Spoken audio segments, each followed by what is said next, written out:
Poutine en Alaska, le flou demeure quant au sort de l'Ukraine. Si aucun résultat concret n'est ressorti, ce sommet pourrait marquer le début de négociations sérieuses sur le conflit. Mais sur quelle base ? Un responsable au fait d'échanges téléphoniques entre le président américain et des dirigeants européens l'assure. Le chef de la Maison-Blanche soutient une proposition de Moscou. Celle-ci prévoit un contrôle total des régions de Donetsk et Lougansk dans l'est de l'Ukraine, ainsi qu'un gel du front dans celle de Kherson et Zaporijjia.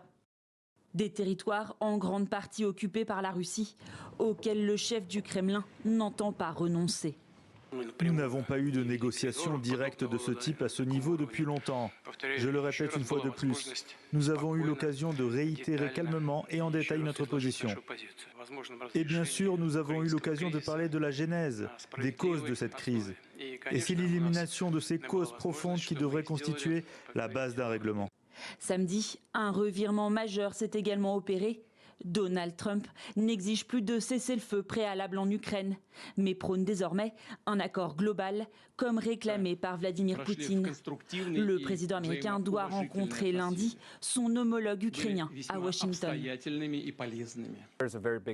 Il est fort probable que Volodymyr Zelensky se voit offrir un cadeau empoisonné lors de son arrivée à la Maison-Blanche lundi.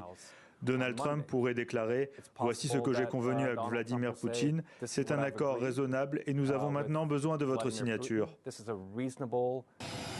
Donald Trump aurait également proposé une garantie de sécurité à l'Ukraine en dehors de toute adhésion du pays à l'OTAN.